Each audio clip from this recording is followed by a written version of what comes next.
వర్షం పడుతున్న సమయంలో పిడుగులు, మెరుపులను చూడడం కొంతమందికి భయంగా ఉంటుంది. కొంతమందికి సరదాగా ఉంటుంది. ఈ మెరుపులు చూడడానికి ఎంత బాగుంటాయో అంతే ప్రమాదకరం కూడా.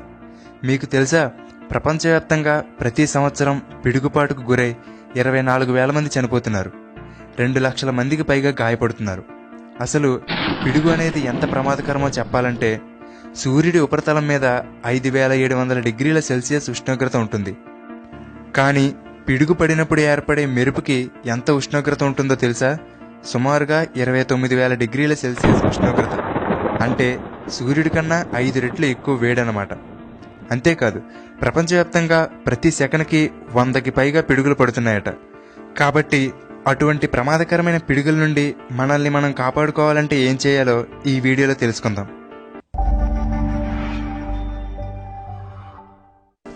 చాలామందికి పిడుగు అంటే ఏమిటి, ఈ మెరుపులు ఎలా ఏర్పడతాయి అనే సందేహాలుంటాయి. ఎలాగూ ఈ టాపిక్ వరకు వచ్చాం కాబట్టి దీని గురించి కూడా సింపుల్గా తెలుసుకుందాం. మేఘాల వద్ద ఉష్ణోగ్రత చాలా తక్కువగా ఉండడం వల్ల మేఘాల్లోని వర్షపు నీరు చిన్న చిన్న ఐస్ పార్టికల్స్ రూపంలో ఉంటుంది. అయితే విపరీతమైన గాలులు వీచినప్పుడు ఆ మంచు కణాల మధ్యలో రాపిడి జరిగి ఒక ఎలక్ట్రికల్ ఛార్జ్ క్రియేట్ అవుతుంది. దీనివల్ల పాజిటివ్ ఛార్జ్ ఉన్న కణాలు, నెగిటివ్ ఛార్జ్ ఉన్న కణాలు విడుదలవుతాయి. దీనిలో పాజిటివ్ ఛార్జ్ ఉన్నవి తేలికగా ఉండడం వల్ల మేఘంలోని పైభాగానికి, అలాగే నెగిటివ్ ఛార్జ్ ఉన్న కణాలు బరువుగా ఉండడం వల్ల మేఘంలోని అడుగు భాగానికి చేరుకుంటాయి. ఇప్పుడు అయస్కాంతంలోని నార్త్ పోల్, సౌత్ పోల్ ఎలా ఆకర్షించుకుంటాయో అలాగే దీనిలో పాజిటివ్ ఛార్జ్, నెగిటివ్ ఛార్జ్ కణాలు కూడా ఆకర్షించుకుంటాయి. అయితే ఏవైనా 2 మేఘాలు దగ్గరగా వచ్చినప్పుడు ఈ పాజిటివ్, నెగిటివ్ ఛార్జ్ కణాలు కలుసుకోవడం వల్ల అక్కడ మెరుపు ఏర్పడుతుంది. అయితే ఒక్కొక్కసారి మేఘాల అడుగు భాగంలో ఉన్న నెగిటివ్ ఛార్జ్ కణాలు భూమి మీద ఉండే పాజిటివ్ ఛార్జ్ కణాలను అట్రాక్ట్ చేసుకుంటాయి. దానికోసం భూమి మీద ఎత్తైన ప్రదేశం, అది చెట్టైనా కావచ్చు, పర్వతమైనా కావచ్చు, లేదా మనిషి అయినా కావచ్చు, వీటి ద్వారా ఈ బాండింగ్ అనేది జరుగుతుంది. అటువంటప్పుడు అక్కడ ఒక పెద్ద మెరుపు వస్తుంది. దీనిని పిడుగు అంటారు. సరే, పిడుగు మన మీద పడకుండా ఉండాలంటే ఏం చేయాలి? పిడుగు పడుతున్న సమయంలో చేయకూడని పనులేంటో ఇప్పుడు తెలుసుకుందాం. పిడుగులు పడుతున్న సమయంలో ల్యాండ్లైన్ ఫోన్ మాట్లాడకూడదు. ఆ పిడుగు మీ దగ్గరలో ఉన్న టెలిఫోన్ స్తంభాన్ని తాకవచ్చు. దాని ఎనర్జీ మీ బాడీకి కూడా తగులుతుంది. ల్యాండ్లైన్కి బదులు సెల్ ఫోన్ కానీ, కార్డ్లెస్ ఫోన్ కానీ వాడుకోవచ్చు. అది ఇంట్లో ఉన్నప్పుడే. పిడుగులు పడుతున్న సమయంలో టీవీ చూడకూడదు. అసలు ముందుగా మీరు చేయవలసింది స్విచ్ బోర్డు నుండి అన్ని ప్లగ్లు తీసివేయాలి. లేదంటే మీ ఎలక్ట్రిక్ వస్తువులన్నీ డ్యామేజ్ అయ్యే ప్రమాదం ఉంది.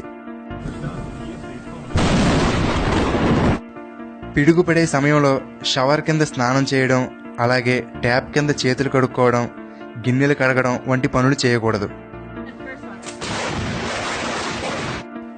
ఇంటి కిటికీలు, తలుపుల దగ్గర నిలబడకూడదు. కొంతమంది వాటి దగ్గర నిలబడి పడుతున్న వర్షాన్ని, మెరుపులను చూస్తూ ఉంటారు. ఇది చాలా ప్రమాదకరం. కిటికీలు, తలుపులు మూసివేయాలి. ఒకవేళ మీరు బయట ప్రదేశంలో ఉంటే వెంటనే మీరు ఒక షెల్టర్ని వెతుక్కోవాలి. ఒక్కటి గుర్తుపెట్టుకోండి, ఎట్టి పరిస్థితుల్లోనూ చెట్ల కింద మాత్రం నిలబడవద్దు. అది చిన్న చెట్టైనా, పెద్ద చెట్టైనా. చెట్లు, కరెంటు స్తంభాలు పిడుగులను ఈజీగా ఆకర్షిస్తాయి. కాబట్టి వీటికి దూరంగా ఉండండి. పిడుగులు పడుతున్న సమయంలో వర్షంలో తడిస్తే తడిశారు కానీ గొడుగు మాత్రం వాడకండి. మీకు దగ్గరలో కారు ఉంటే కారులో కూర్చోవచ్చు. కారు అన్ని డోర్లు క్లోజ్ చేసి మధ్యలో కూర్చోండి. అలాగే FM రేడియో వినడం వంటివి చేయకండి.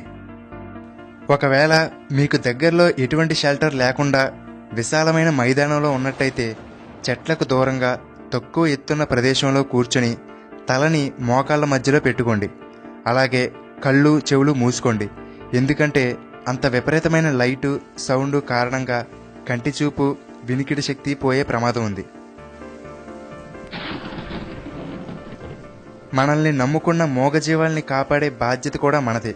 కాబట్టి మీ పెంపుడు కుక్కల్ని కానీ, గేదెలు, ఆవులు వంటి పశువులను బయట వదిలేయకుండా వాటిని ఒక షెడ్ లోపల ఉంచండి. చివరగా మీ జుట్టు నిక్కబొడుచుకుంటున్నా, మీ చర్మం ఒక రకమైన జలధరింపుకు గురవుతున్నా, అంటే గూజ్ బంప్స్ రావడం, మీ దగ్గరలోని మెటల్ ఆబ్జెక్ట్స్ వైబ్రేట్ అవుతున్నాయి అంటే నెక్స్ట్ పిడుగు మీ దగ్గరలోనే పడే అవకాశం ఉంది అనడానికి సంకేతాలు.